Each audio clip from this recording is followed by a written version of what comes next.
Pria ini bernama Marshall. Dia adalah seorang pengacara di kantor NAACP atau Lembaga Perlindungan yang bertugas membela para warga kulit hitam agar bisa dapat kesempatan menjalani persidangan. Pada masa itu, orang-orang kulit hitam yang dituduh berbuat kejahatan oleh orang kulit putih tanpa belas kasih langsung dihakimi, disiksa, dijebloskan ke penjara, bahkan sampai dihukum mati padahal mereka belum terbukti bersalah.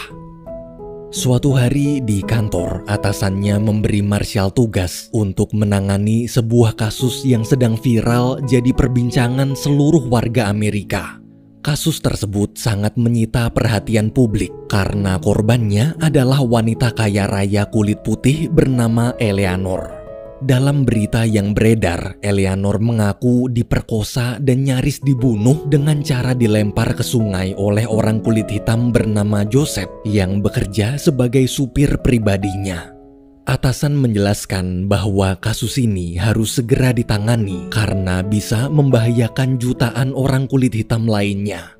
Dia khawatir kalau Joseph kalah dan dicap sebagai pemerkosa, maka kepercayaan publik pada pekerja kulit hitam di seluruh Amerika bisa jatuh dan akan ada banyak orang kulit hitam kehilangan pekerjaan. Warga jadi takut mempekerjakan mereka. Dengan percaya diri, Marshall menerima kasus tersebut. Sementara itu di pengadilan kota Bridgeport, terlihat ada seorang pengacara bernama Sam sedang membela kliennya.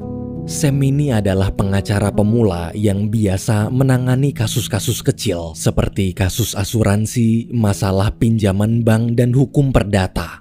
Dia tak pernah sekalipun menangani kasus hukum pidana. Selesai persidangan, Sam biasanya pergi berenang untuk menenangkan diri. Saat sedang asik renang, teman Sam yang bekerja di kantor NAACP bernama Ted datang. Ia memberitahu bahwa sekarang NAACP sedang fokus mengurus kasus Joseph si pemerkosa dan telah mengutus seorang pengacara bernama Marshall ke kota ini. Namun karena kasus Joseph hanya boleh ditangani pengacara lokal aja, maka Ted minta bantuan Sam untuk menjadi pendamping Marshall. Awalnya Sam menolak, tapi waktu Ted bilang kalau dia sudah mendaftarkan nama Sam di persidangan, Sam pun terpaksa membantu. Esok hari di stasiun, untuk pertama kalinya Marshall dan Sam bertemu. Mereka berdua lalu pergi ke kantor polisi tempat Joseph ditahan. Ketika bertemu, dengan tegas Marshall bertanya, apakah Joseph benar memperkosa majikannya sendiri? Joseph di situ berusaha meyakinkan kalau semua fitnah. Dia tak pernah melakukan perbuatan keji seperti itu dan merasa telah dijebak oleh sang majikan. Namun Marshall tak langsung percaya. Ia terus bertanya berulang kali. Sampai akhirnya Joseph memberitahu bahwa di malam kejadian ada seorang polisi yang menghentikan mobilnya. Polisi itulah satu-satunya saksi kunci yang bisa membuktikan kalau dia tak bersalah. Mendengar kalimat barusan, Marshall memutuskan percaya. Keesokan harinya, Marshall dan Sam pergi ke pengadilan untuk berkenalan dengan hakim serta jaksa penuntut umum. Di sana, Marshall dapat perlakuan rasis. Hakim menjelaskan berdasarkan peraturan, pengacara dari luar kota dilarang ikut campur. Namun karena kasus Eleanor ini kasus yang sedang viral, hakim pun mengizinkan Marshall jadi penasehat, tapi dia tak boleh bicara sama sekali. Jika hakim mendengar satu kata aja keluar dari mulut Marshall, maka Marshall akan langsung ditangkap dengan tuduhan telah menghina persidangan. Meski sakit hati, Marshall tetap berusaha sabar. Ia lalu menyuruh Sam menggantikan posisinya. Sam tak perlu khawatir. Di persidangan nanti, dia hanya perlu mengikuti semua arahan yang Marshall berikan.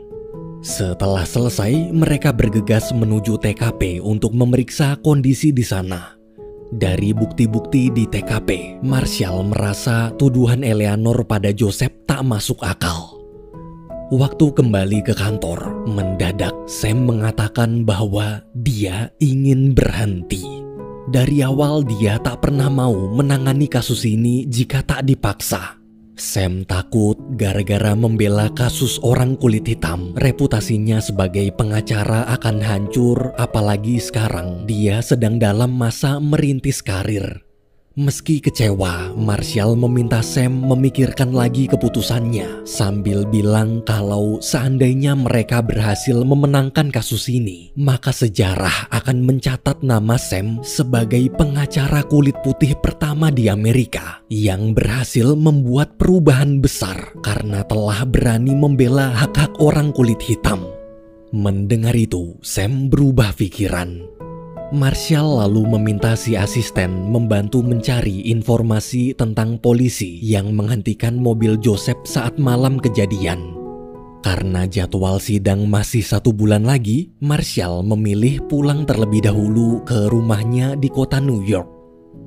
Di rumah, waktu sedang istirahat, istri Marshall memberitahu kalau dia positif hamil. Mendengar kabar bahagia itu, Marshall sangat senang. Setelah bertahun-tahun lamanya menikah, akhirnya dia bisa jadi seorang ayah. Marshall berjanji bila kasus ini selesai, dia akan pensiun dan akan lebih sering menemani sang istri di rumah mengurus anak mereka. Namun berbeda dengan Marshall yang dapat kabar bahagia, kehidupan Sam justru sebaliknya. Akibat membela orang kulit hitam, teman-teman Sam jadi menjauhinya. Beruntung istri Sam tetap setia mendukung apapun keputusan sang suami. 1 bulan kemudian, di ruang sidang, jaksa penuntut umum dari pihak Eleanor dan Marshall bersama Sam dari pihak Joseph diharuskan memilih juri terlebih dahulu. Totalnya ada 12 juri. Jadi 12 juri ini adalah orang netral. Nantinya di akhir sidang merekalah yang akan memutuskan apakah terdakwa bersalah atau tak bersalah. Bila bersalah, barulah hakim memberikan hukuman sesuai undang-undang. Tapi lagi-lagi ada perlakuan rasis. Hakim melarang orang kulit hitam menjadi juri. Melihat itu, Marshall hanya diam menahan emosi tanpa boleh protes. Hingga saat memilih juri terakhir, ada 1 orang yang menarik perhatian Marshall, yaitu seorang wanita muda kaya bernama Richmond. Marshall dan Sam lalu izin keluar sebentar untuk berdiskusi. Di luar, Marshall menyuruh Sam menerima Richmond jadi juri ke-12, tapi Sam tak setuju. Richmond berasal dari kalangan orang kaya terpandang sama seperti Eleanor. Jadi mungkin nanti dia malah akan memihak Eleanor. Marshall menjelaskan dari gerak-gerik serta cara wanita itu menjawab pertanyaan-pertanyaan Sam tadi. Dia yakin Richmond adalah wanita cerdas yang bisa bersikap netral. Bahkan mungkin akan menjadi kunci terakhir mereka untuk memenangkan kasus ini. Selesai memilih juri, di luar gedung, Marshall dan Sam dihadang para wartawan. Marshall di situ tak langsung pergi.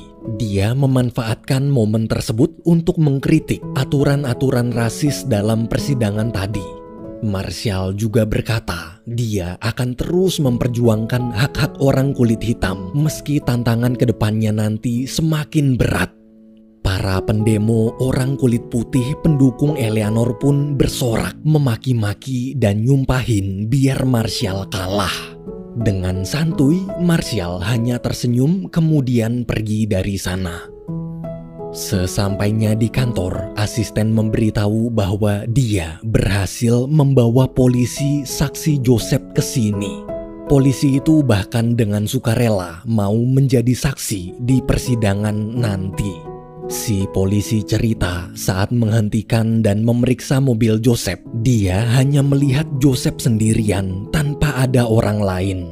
Marshall pun bingung sekaligus senang. Ia bingung ternyata di zaman ini masih ada polisi jujur. Dan senang kini titik terang sudah semakin terlihat.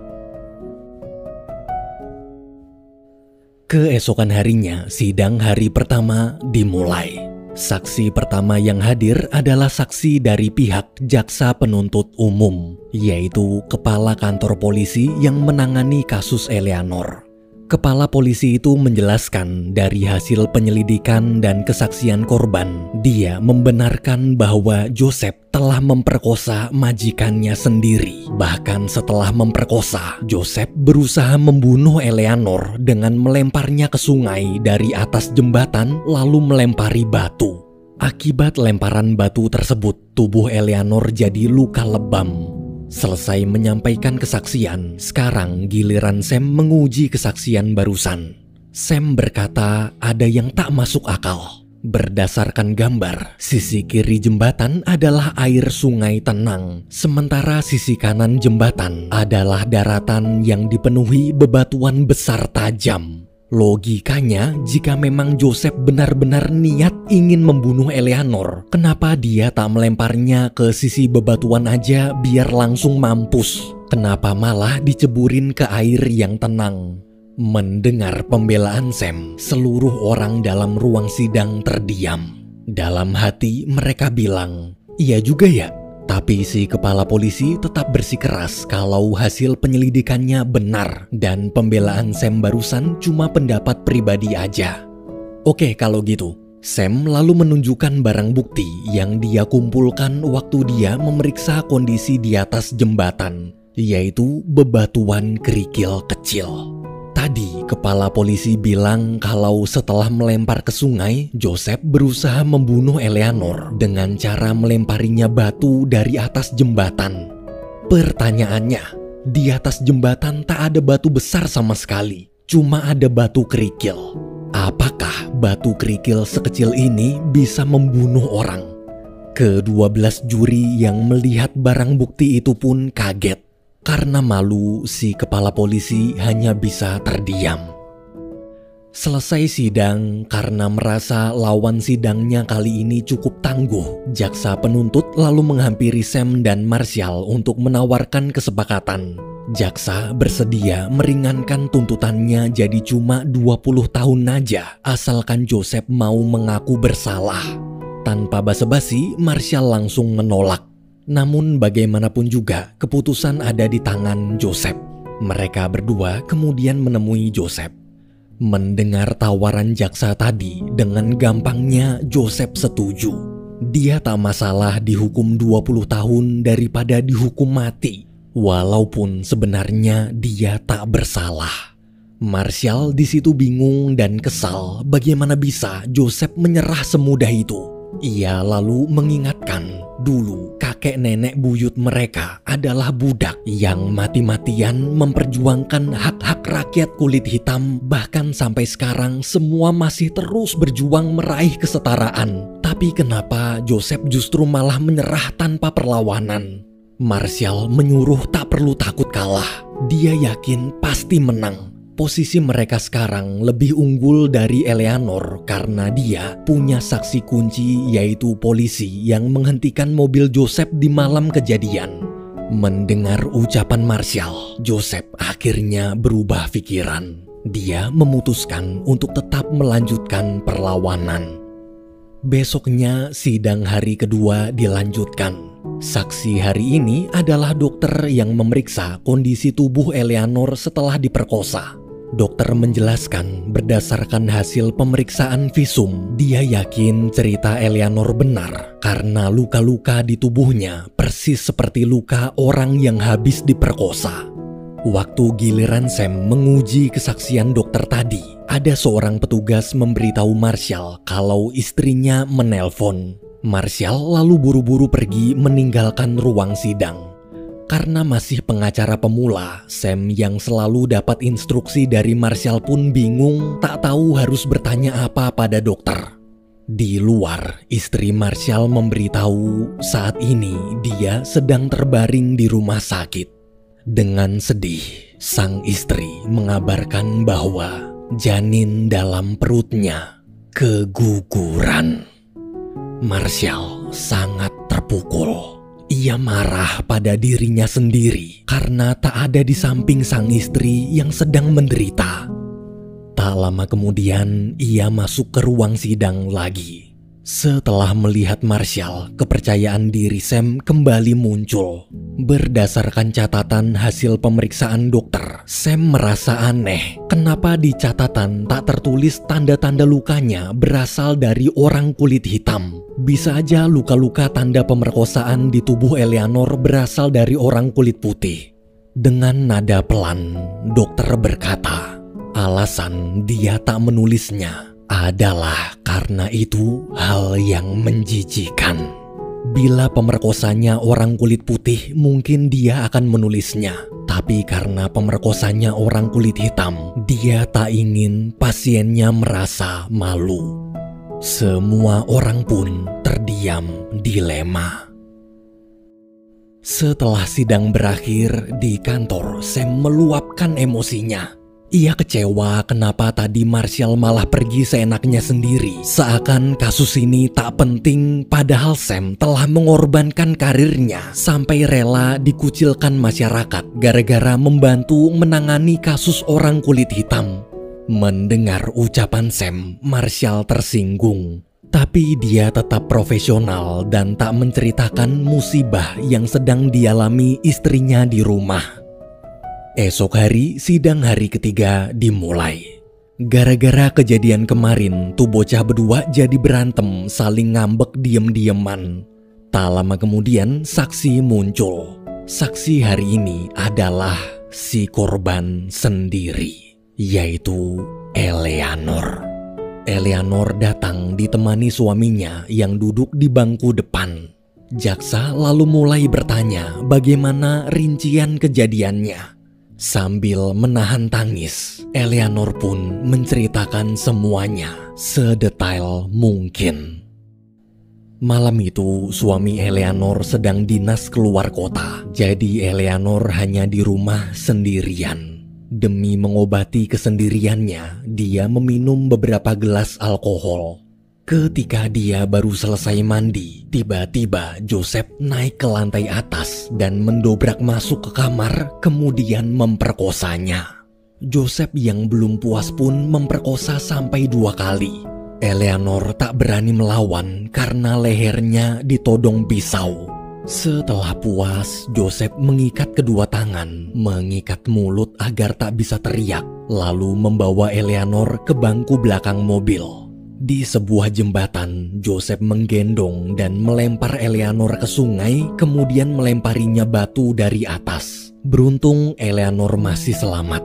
Ia terus berenang kabur ke tepian, hingga akhirnya dia bertemu orang yang kebetulan lewat. Mendengar cerita tersebut, seluruh orang dalam ruang sidang merasa simpati, termasuk hakim. Marshall di situ kesal. Kenapa Eleanor berbohong membuat kesaksian palsu padahal telah disumpah? Marshall mencoba tetap tenang dan yakin bisa menang karena dia punya saksi kunci, yaitu polisi yang menghentikan mobil Joseph. Si polisi waktu itu cerita saat menghentikan mobil Joseph, dia tak melihat ada orang lain selain Joseph sendirian. Namun ketika jaksa bertanya apa ceritanya sudah selesai, Eleanor memberitahu waktu dia disekap di kursi belakang mobil, ada polisi yang menghentikan mobilnya di jalan. Tapi polisi itu cuma melihat tanda pengenal Joseph aja tanpa memeriksa bagian dalam mobil. Eleanor yang mulutnya terikat pun tak bisa teriak dan terpaksa menunduk sembunyi karena diancam pisau. Itulah alasan kenapa di malam kejadian polisi hanya melihat Joseph sendirian dalam mobil. Mendengar kebohongan barusan, Marshall shock. Kini harapannya musnah. Kesaksian dari polisi yang rencananya akan dia buka di persidangan besok sudah tak ada gunanya lagi karena sudah terbantah duluan oleh kebohongan Eleanor tadi. Selesai sidang, Marshall dan Sam langsung menemui jaksa di restoran. Mereka menyuruhnya bertanding secara jujur. Namun jaksa tetap bodoh amat. Dia malah menyuruh pelayan mengusir orang kulit hitam dari restoran itu. Malamnya, Marshall yang putus asa pergi ke bar untuk menenangkan diri. Ia merasa ada banyak sekali kejanggalan-kejanggalan dalam kasus ini. Waktu sedang menikmati minuman, ada seorang wanita penghibur menemaninya. Di tengah perbincangan, tiba-tiba datang 2 orang preman. Di sisi lain, ketika Sam baru selesai berenang dan ingin pulang, dia juga dikepung segerombolan preman, utusan pihak Eleanor.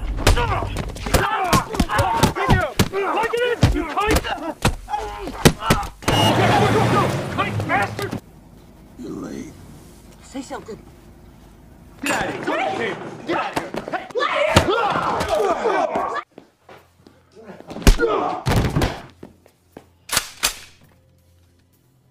Beruntung pemilik bar yang mengenal Marshall membantu mengusir para preman tersebut.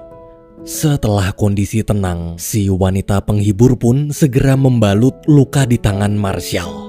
Karena tak ingin memberi harapan palsu, Marshall mencoba menolak secara halus dengan menunjukkan cincin di tangannya, seakan seperti sedang bilang kalau dia sudah menikah. Melihat cincin Marshall, bukannya pergi, si wanita justru tetap menggoda. Ia berkata, "Pria tetaplah pria dan wanita tetaplah wanita." Mendengar kalimat barusan, seketika Marshall tersenyum. Dia akhirnya dapat jawaban dari pertanyaan-pertanyaan yang selama ini dia cari. Di sisi lain, setelah ditolong asistennya, Sam pulang dengan kondisi babak belur. Tapi baru aja cerita ke istrinya tentang kejadian tadi, tiba-tiba terdengar suara ketukan pintu. Saat dibuka, ternyata itu Marshall. Melihat kondisi babak belur satu sama lain, mereka saling bertatapan seolah sudah mengerti kalau hal ini pasti akan terjadi. Di tengah keheningan, Marshall lalu memberitahu jawaban yang dia dapat tadi. Ia mengatakan bahwa mereka berdua telah ditipu. Awalnya Sam tak kaget karena memang cerita Eleanor di persidangan bohong. Namun waktu Marshall bilang kalau Joseph juga berbohong, barulah Sam kaget. Selama ini ternyata Joseph dan Eleanor telah menipu mereka berdua. Seperti yang diucapkan wanita di bar tadi, pria tetaplah pria dan wanita tetaplah wanita. Artinya, tak peduli kulit hitam atau putih, tak peduli sudah menikah atau belum, bila pria dan wanita dalam rumah hanya berduaan, kemungkinan besar mereka pasti melakukan perselingkuhan. Apalagi di malam itu Eleanor cerita kalau dia minum alkohol. Mendengar itu, Sam sangat kagum. Marshall tak hanya akan memenangkan persidangan, tapi juga telah membongkar kasus besar ini sampai ke akarnya. Malam itu juga, Marshall langsung pergi ke penjara menemui Joseph. Kemudian meluapkan amarahnya kenapa dari awal Joseph berbohong. Namun Joseph tetap bersikeras kalau dia tak bohong. Dia tak pernah memperkosa majikannya. Tapi karena terus didesak, Joseph akhirnya jujur. Di malam kejadian, dia memang meniduri majikannya. Marshall begitu kecewa. Baru kali ini dia ditipu oleh orang yang telah dia bela mati-matian. Joseph di situ memohon agar Marshall jangan pergi. Ia menjelaskan walaupun dia meniduri Eleanor, tapi mereka melakukannya atas dasar suka sama suka, bukan pemerkosaan. Karena sudah membuka kasus ini terlalu dalam, Marshall tak punya pilihan lain selain menyelesaikannya. Sambil terus istighfar, Marshall menyuruh Joseph menceritakan seluruh kebenarannya di persidangan nanti. Tak boleh ada lagi kebohongan di antara kita. Besoknya tibalah di sidang hari keempat. Sebelum memulai sidang, di toilet Marshall memberi Sam semangat. Meski belum tentu menang, namun apa yang dilakukan Sam selama ini sudah melebihi harapan Marshall. Ia yakin semua perjuangan ini akan menjadi sejarah dan akan dikenang banyak orang. Kata-kata Marshall barusan membuat Sam semakin percaya diri. Tak lama kemudian persidangan dimulai. Eleanor kembali menjadi saksi dan Sam akan mengajukan pertanyaan-pertanyaan untuk menguji kesaksiannya. Sam berusaha terus menggali latar belakang Eleanor. Dari data yang dia dapatkan, ternyata dulu waktu kuliah, Eleanor pandai berenang bahkan sampai jadi atlet renang. Selain itu, tak hanya kaya, setiap minggunya Eleanor juga rajin pergi beribadah ke gereja. Artinya, di atas kertas, Eleanor adalah seorang wanita sempurna yang tak mungkin melakukan dosa besar. Tapi pertanyaannya di persidangan ini, kenapa Eleanor berani berbohong padahal telah disumpah? Eleanor di situ tetap bersikeras kalau seluruh ceritanya adalah kebenaran. Oke, kalau gitu. Sam lalu bertanya lagi. Kemarin Eleanor cerita saat ada polisi menghentikan mobilnya, dia tak bisa teriak karena mulutnya terikat. Sekarang kita coba buktikan.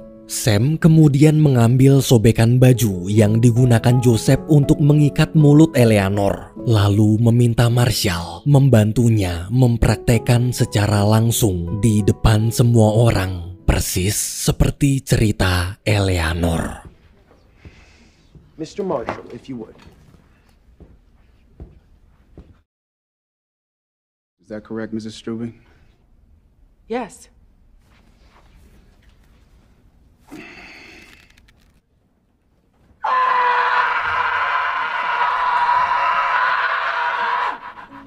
Kenyataannya malam itu ternyata Eleanor bisa teriak sekencang-kencangnya dan polisi akan langsung menangkap Joseph sebelum dia sempat menusuk Eleanor di kursi belakang. Di tengah ketegangan, hakim memerintahkan Marshall diam atau akan ditahan. Marshall pun kembali ke kursinya. Namun meski sudah terbukti berbohong, Eleanor tetap tak mau mengakui kebohongannya. Malam hari di rumah Ted, Marshall dan Sam berdiskusi tentang persidangan besok. Karena besok giliran Joseph bersaksi, Sam yakin jaksa nanti akan gantian menyerang Joseph habis-habisan. Sam lalu bertanya bagaimana bila pada akhirnya mereka kalah. Marshall menjawab, jika kalah maka kita akan kalah bersama. Jika menang, menang bersama. Lagi pula sekarang tanpa sadar Sam telah menjadi bagian dari NAACP juga.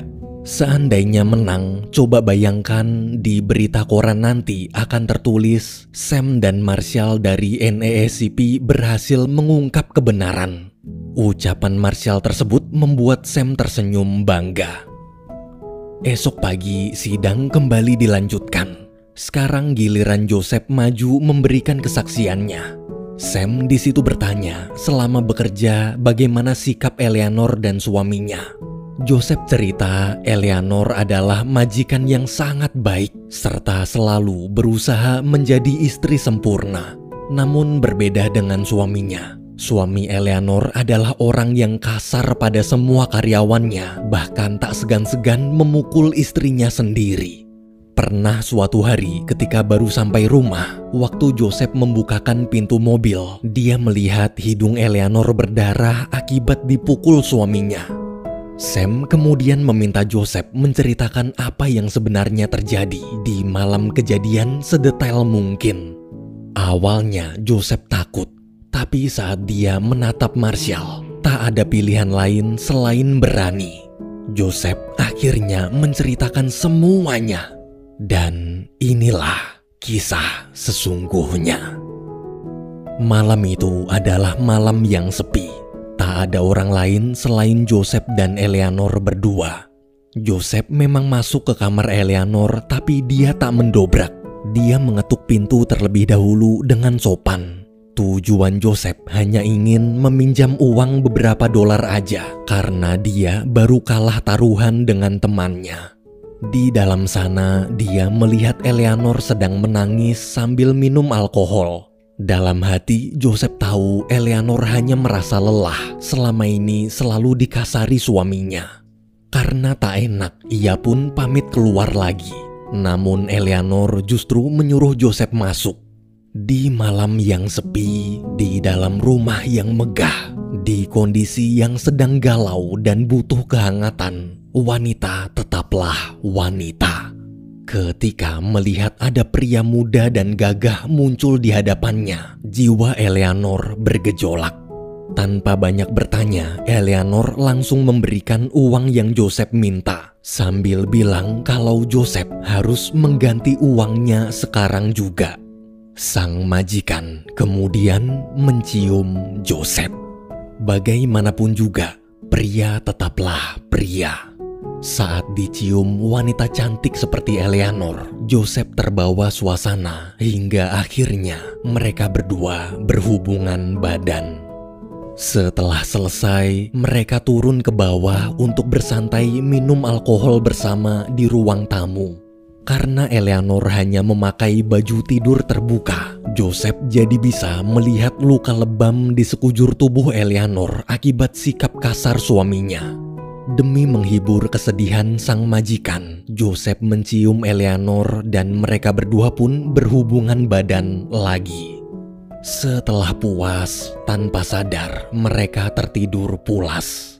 Berjam-jam berlalu, waktu sedang tidur, tiba-tiba Eleanor terbangun akibat mendengar suara mobil suaminya pulang. Seketika Eleanor tersadar dari pengaruh minuman alkoholnya. Ia sangat panik dan menyesali semua perbuatannya tadi. Dengan ketakutan, Eleanor buru-buru mengajak Joseph menyelinap keluar naik mobil. Di jalan, waktu ada polisi menghentikan mobilnya, Eleanor menyuruh Joseph pura-pura tenang sementara dia akan menunduk sembunyi di kursi belakang. Ia takut polisi tersebut mengenal suaminya. Saat polisi pergi, mereka berdua lanjut jalan berkeliling tanpa arah. Sesampainya di jembatan, Eleanor mendadak minta berhenti. Dia terus menangis menyesali perbuatannya tadi. Meski Joseph berusaha menenangkan kalau semua akan baik-baik aja, tapi pikiran wanita itu sudah terlalu kalut.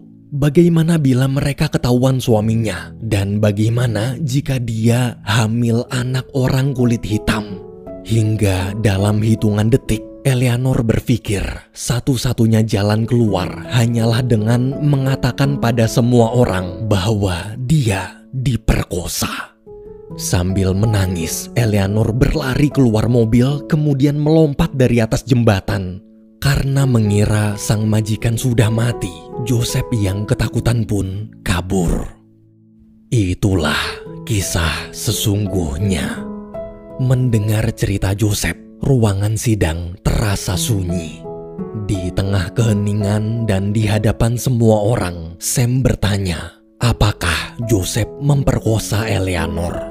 Dengan tegas, Joseph menjawab, dia tak pernah memperkosa siapapun. Setelah Sam selesai, sekarang giliran jaksa yang mengajukan pertanyaan. Seperti dugaan Marshall, jaksa menyerang Joseph habis-habisan. Berdasarkan catatan masa lalu, Joseph telah berkali-kali melanggar sumpahnya. Dulu waktu menikah, Joseph pernah disumpah untuk setia dan bertanggung jawab pada istri serta anak-anaknya. Tapi kenyataannya dia malah sering pergi meninggalkan rumah, bahkan jarang menafkahi keluarga sampai istrinya minta cerai. Dulu waktu bergabung menjadi tentara, Joseph telah disumpah untuk setia pada negara. Tapi kenyataannya dia malah diberhentikan dengan tidak hormat. Dulu sebelum bekerja di rumah Eleanor, Joseph pernah bekerja di rumah majikan lain, tapi dipecat dengan alasan mencuri. Dari semua rekam jejak itu, artinya Joseph adalah seorang pembohong bahkan pelanggar sumpah. Jadi pertanyaannya sekarang, apakah cerita kesaksian Joseph tadi bisa dipercaya? Tanpa tertekan sama sekali, Joseph hanya menjawab, terserah mau percaya atau enggak, tapi itulah kebenarannya. Jaksa lalu bertanya lagi, bila memang cerita tadi benar, kenapa tak jujur dari awal? Mendengar pertanyaan barusan, Joseph hanya diam tak menjawab. Jaksa di situ terus mengulang-ulang pertanyaannya untuk memojokkan Joseph. Kenapa baru sekarang Joseph membuka kebenaran itu? Dengan mata berkaca-kaca, Joseph akhirnya menjawab, ya, dia bukanlah orang baik seperti kalian. Banyak sekali perbuatan buruk yang telah dia lakukan di masa lalu. Tapi yang dia ceritakan tadi benar.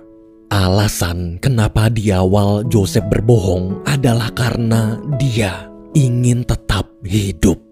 Jaksa serta semua orang kulit putih di ruangan ini tak akan pernah tahu bagaimana rasanya menjadi orang kulit hitam. Tahukah apa yang akan terjadi jika dari awal dia jujur telah berhubungan badan dengan orang kulit putih? Yang akan terjadi adalah masyarakat akan langsung memukulinya, mengkebiri, menyeret, menggantungnya di pohon dengan tubuh terbalik dan melemparinya batu sampai mati. Itulah yang akan terjadi pada orang kulit hitam sepertinya.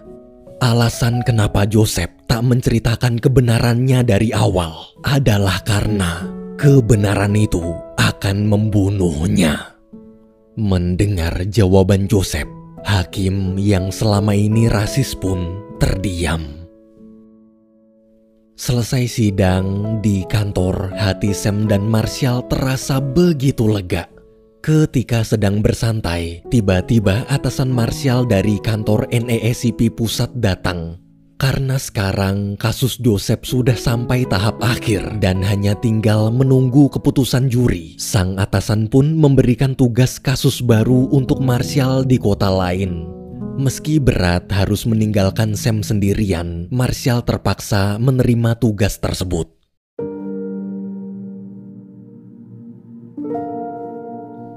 Sorenya, Sam mengantarkan Marshall. Sebelum ke stasiun kereta, mereka berdua mampir ke restoran terlebih dahulu untuk makan malam sekaligus membahas persidangan hari terakhir besok.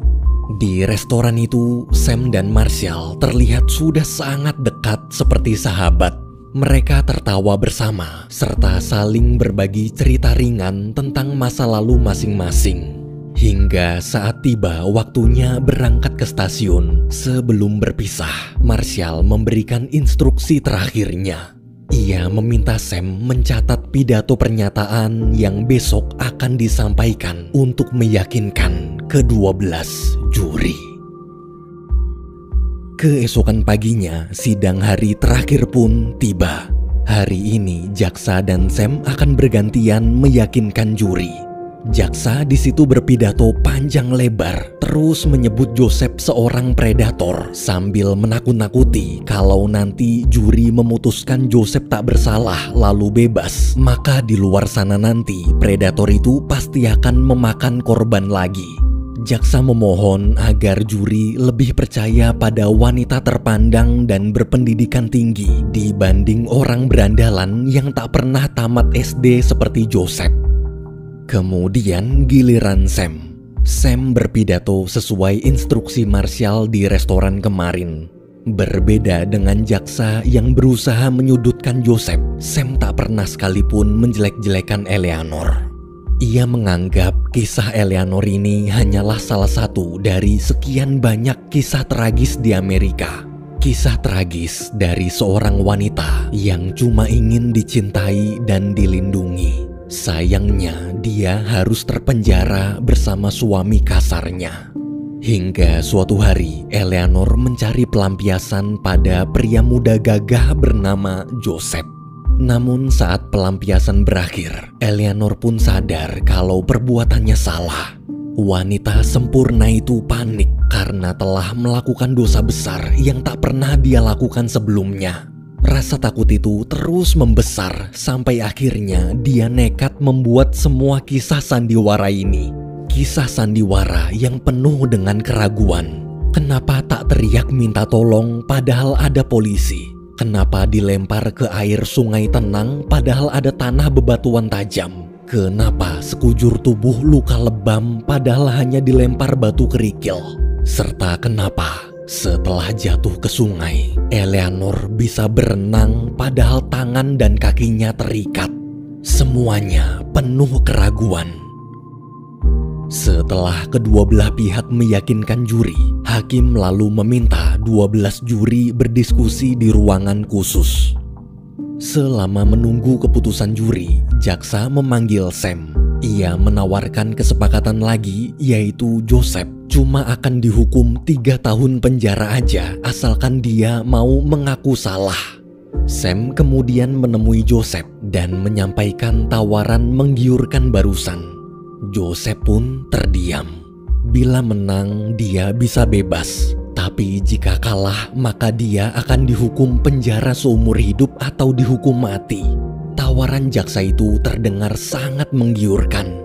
Di tengah kebimbangan, Joseph bertanya pada Sam, kalau seandainya sekarang Marshall ada di sini bersama kita, kira-kira apa yang akan dia katakan? Sam pun tersenyum. Waktu kembali, dengan santuy Sam memberitahu jaksa bahwa dia dan Joseph tak akan mengakui sesuatu yang tak mereka lakukan. Karena kesal, jaksa mengatakan otak Sam sama bodohnya seperti otak orang-orang kulit hitam. Mendengar hinaan jaksa, bukannya marah, Sam justru senang dan menganggap itu pujian. Beberapa jam kemudian, sore harinya, semua pihak kembali masuk ke ruang sidang. Ketika hakim meminta ketua juri membacakan hasil keputusan, ternyata Richmond lah yang berdiri dan menjadi ketuanya. Di tengah keheningan, wanita muda cerdas itu menyatakan bahwa Joseph Is not guilty.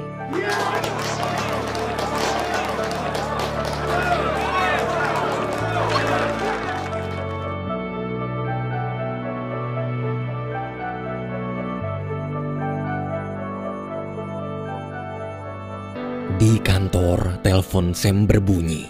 Dalam telepon itu terdengar suara Marshall yang baru sampai stasiun kota lain. Dengan gembira, Sam memberitahu kalau mereka menang.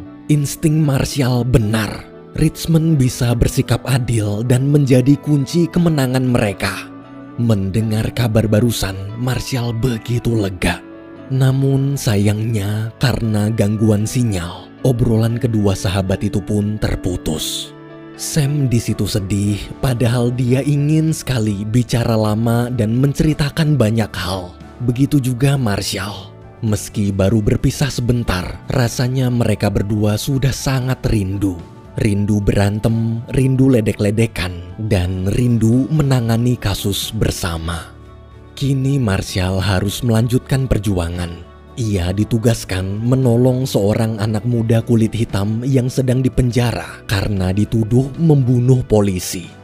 Sebelum pergi, dengan berani, Marshall minum dari tempat minum khusus orang kulit putih. Mungkin kemenangan kasus Joseph hanyalah satu langkah kecil. Namun ia yakin suatu hari nanti di dunia ini, semua orang akan bisa dapat kesetaraan di mata hukum. Tak ada lagi tumpul ke atas tajam ke bawah. Tak ada lagi orang kulit putih, orang kulit hitam. Di mata hukum yang ada hanyalah manusia.